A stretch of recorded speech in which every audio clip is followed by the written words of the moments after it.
What is going on, guys? Brad here from Pickdawgz.com. Welcome to Brad's NFL Breakdown. In this video, I will be going over this Week 11 NFL slate, and I will be giving out a pick for every single game as well. Last week, we went 8-6 on our plays. Decent, nothing crazy. I mean, that's pretty much even when you add in the juice for each play. It pretty much comes out even. So we live to see another week, but I'm looking to have a dominant week. We're coming off back-to-back weeks where we're basically even. No. We need to have a big week here, guys. As always, I try to get you in and out. So the picks are quick, the breakdowns are quick, but we're going to run through this Week 11 NFL slate. We're going to make some money as well. So let's get right into it. First up, we are headed to Madrid. And yes, you heard that right. This game is being played in Madrid. We got the Commanders and the Dolphins going at it. Two teams coming into this one 3-7. Two teams that aren't happy with how they've played so far this season. At least I assume that.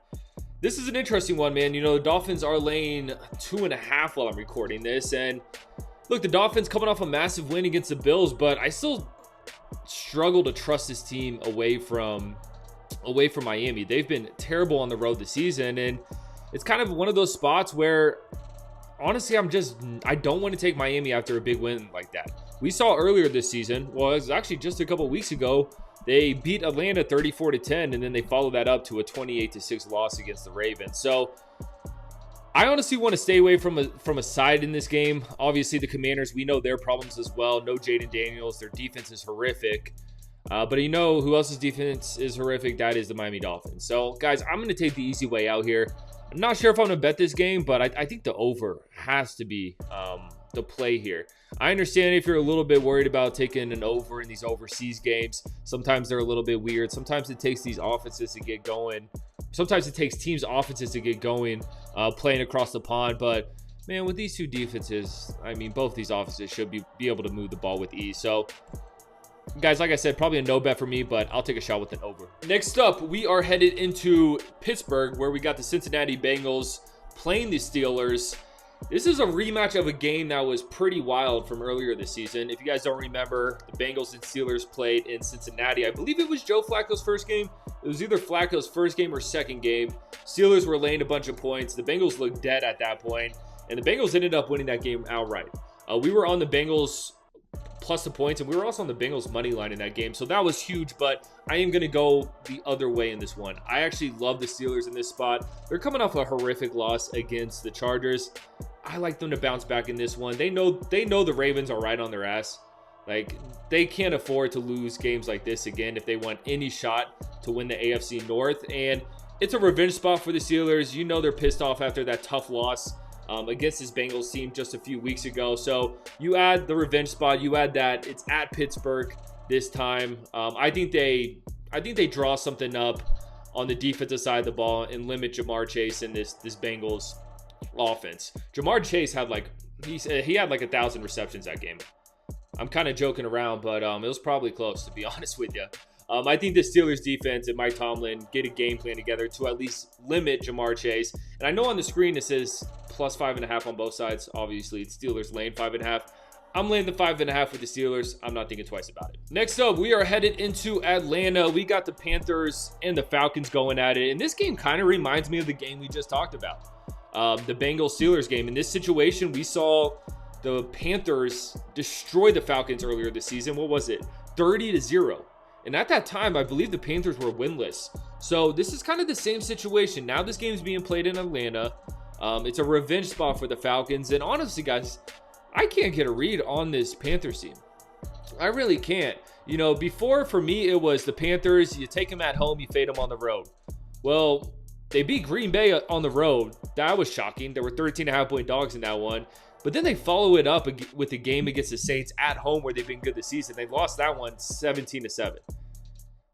So I just can't really get a read on this Panthers team, but I got to trust my spots. I got to trust my situations. And revenge spot, divisional game, I think we got to take the Falcons here. Falcons played overseas last week, I believe. Yeah, they played that game against the Colts overseas.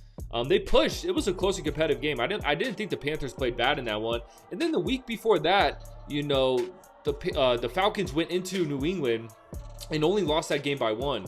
You know, this Falcons team is on a 4-game losing streak, but honestly, guys, this is a good spot to to buy low on the Falcons. I think they come into this one. It's a must-win game. It's a revenge spot. They're back home after playing 2 straight road games.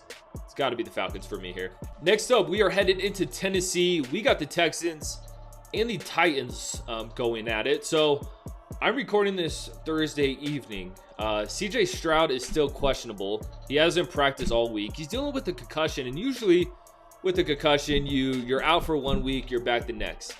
Would I be surprised if he missed 2 weeks in a row?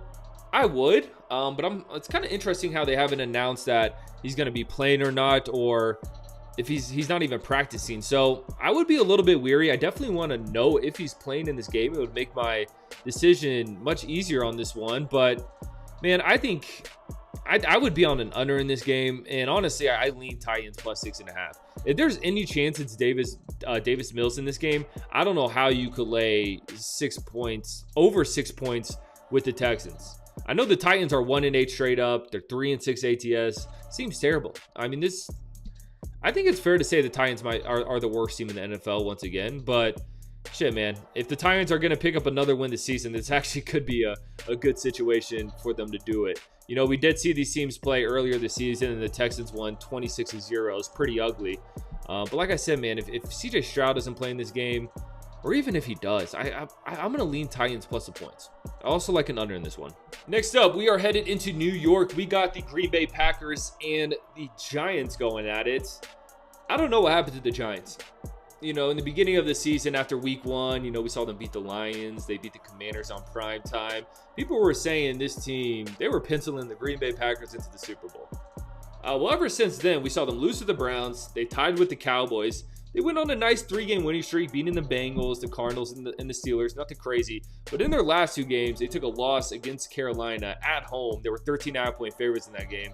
Last time won 16-13. Horrific. They only put up 13 points against that Panthers defense at home. And then their last game on primetime should have been a great bounce back spot for the Packers. They laid another dud, man. They lost 10-7 to the Eagles. So in the last 2 weeks, they put up 13 against the Panthers at home and 7 against the Eagles at home. I don't know what happened to the Green Bay offense, but it's broken. The offense is broken. It's as simple as that. Well, now they are playing the Giants, and the Giants are rolling with the GOAT, Jameis Winston. This should be interesting. I will definitely have some. I'm gonna have my eyeballs on this game just a little bit because I got to see my boy Jameis sling the rock. But can't believe I'm doing it. But I'm gonna lay the points with the Packers. A guy like Jameis, I think, is gonna struggle a lot with this Packers defense. I mean, just send the pressure at Jameis, man. He's gonna throw that thing up, and he's gonna force some mistakes for sure. Or sorry, this defense is gonna force some mistakes from Jameis, no doubt. So, man, I'm gonna take the Packers in this one. I don't like it. It scares me. This team might be broken. I don't know what happened to them. They might be broken, but I'm gonna give the Packers one more shot.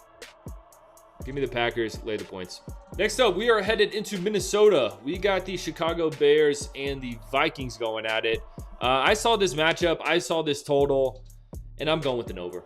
I'm going with an over, no doubt. We know the Bears' problem this season. Surprisingly, it hasn't been their offense, which that's what it usually is. It's been their defense. And J.J. McCarthy has been up and down, but when we've seen J.J. McCarthy play some of the weaker defenses in the league, he's actually thrived. So I think J.J. McCarthy, Justin Jefferson, Jordan Addison, I think all those guys have a day. And specifically, I think the Vikings offense has a lot of success through the air. And on the other hand, I think the Bears are able to move the ball as well.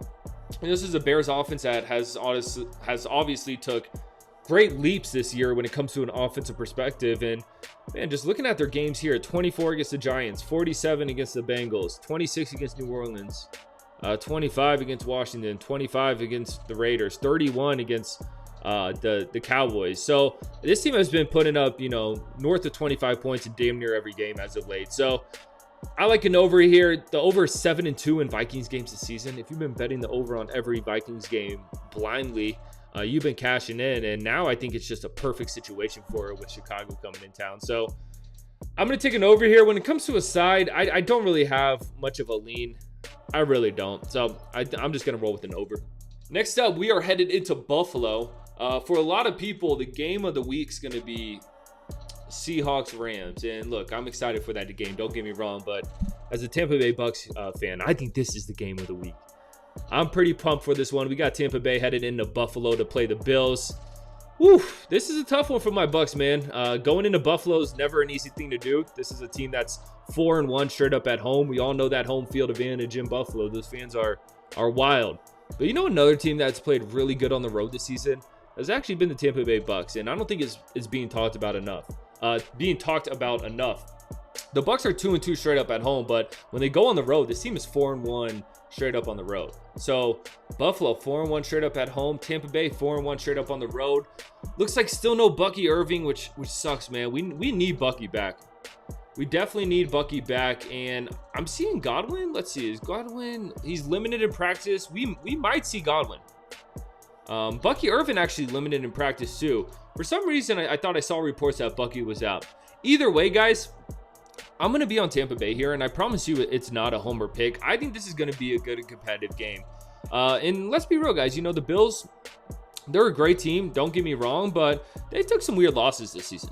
They have. We've seen some teams keep it very competitive against this Buffalo team. I mean, we saw last week they went into Miami and lost that one 30-13, believe it or not. So this isn't a Buffalo team that you could just blindly take, even at home, and lay a bunch of points. No, they're not. And going against a Bucs team that, you know, is coming off a loss themselves, I think they come into this one, and I think it's pretty competitive. I think we do see points in this game. I do lean an over, but overall, man, you're going to give me 5.5 with this Bucs team. I'm going to take it. I truly think they could keep this one competitive and potentially win this one outright. And I swear that's not a homer pick. Y'all might think I'm being a homer, but I'm not. Give me the Bucs. Give me the 5.5. Next up, we are headed into Jacksonville. We got the Chargers and the Jaguars going at it. Looks like the Chargers are laying 3 points in this one. I've also seen some 2.5s for the Chargers. And I'm just going to get straight to the pick. I am going to be on the Chargers. It's just a lean for me, though. It's just a lean. I don't love this across country travel for the Chargers, but I will say when you look at the Chargers home and away splits, they've actually been pretty good on the road. This team's 3-1 straight up on the road this season. This is more of just a Jaguars fade, though. I feel like the Jaguars are falling apart right in front of our eyes. That game last week against the Texans was terrible. And even the game before that, even though they beat the Raiders, the fact that the Raiders took them into overtime and was able to score a touchdown in overtime. They went for 2 and didn't get it. Like, the Jaguars are this close. They're 1 2-point conversion away from dropping 4 straight games in a row. I'm going to be on the Chargers in this one. You know, I just feel like ever since the Jaguars won that game against the Chiefs on primetime, they've slowly been on the decline. And after that game last week against the Texans, just not a team I want to touch. Obviously, Travis Hunter out for the season. That sucks. I think Brian Thomas Jr., he's been limited in practice. We'll see if he plays. I have a feeling Brian Thomas Jr. returns in this one, but I don't think it's going to be enough.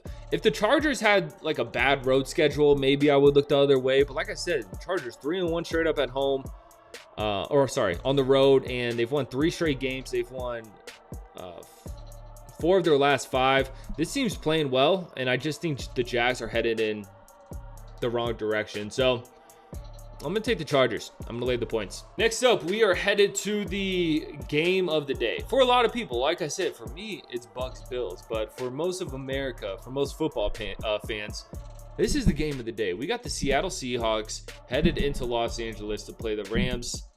Look, man, I faded the Seahawks last week.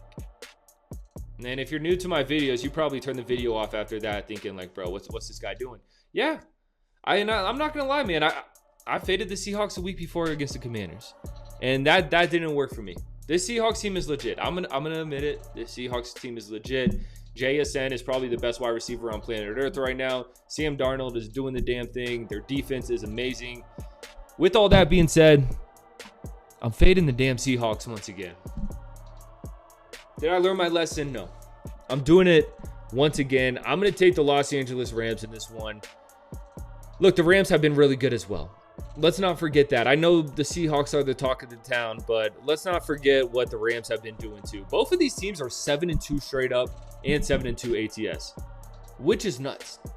Which is absolutely nuts. But let's be real, guys. When you look at Seattle's level of competition, it just doesn't compare to the Rams.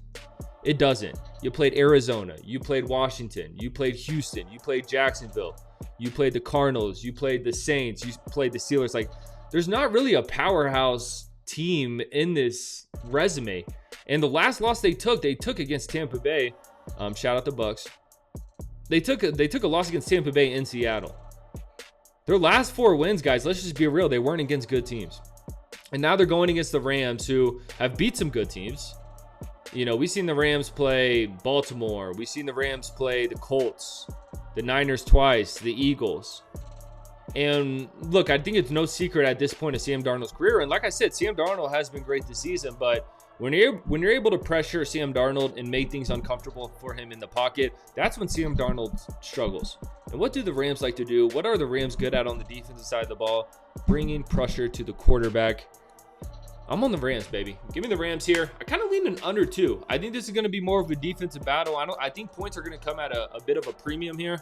But overall, man, I'm going to be on the Los Angeles Rams to get the job done. Next up, we are headed into Cleveland. We got the Ravens and the Browns going at it.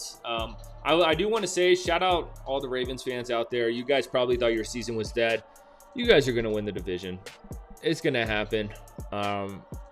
To be perfectly honest with you, I don't see the Ravens losing much more games going forward. I mean, just looking at their next 3 here, they play the Browns, they play the Jets, they play the Bengals, they play the Steelers. Like, I would not be surprised if this Ravens team wins out. And do I think they get a win in this one? I do.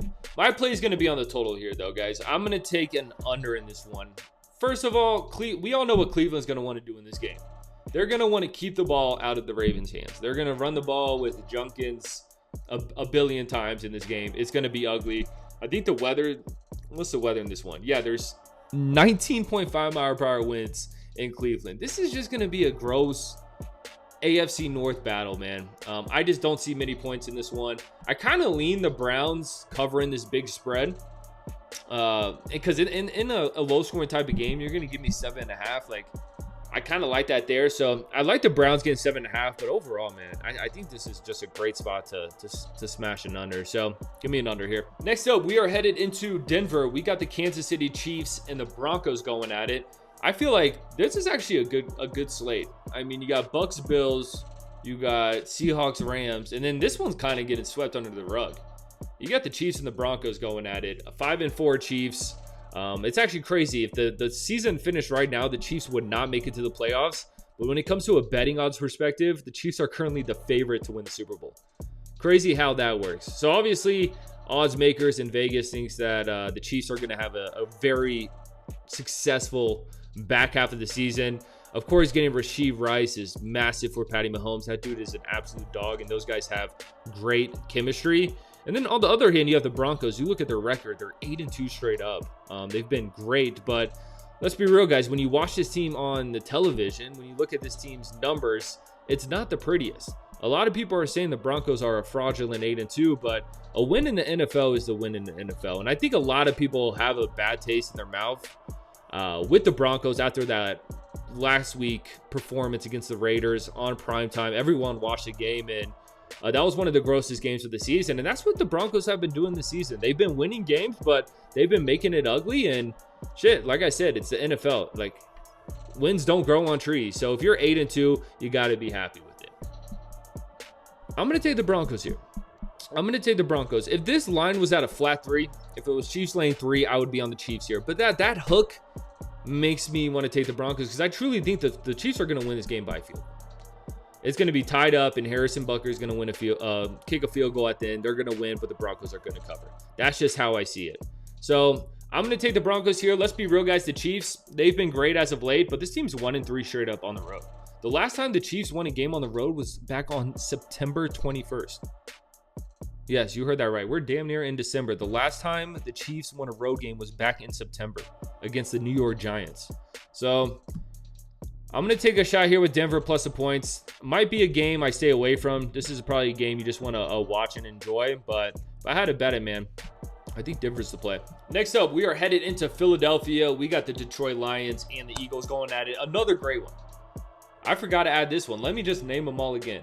Bucs, Bills, Seahawks, Rams, Broncos, Chiefs, and then we finish Sunday off with Lions, Eagles.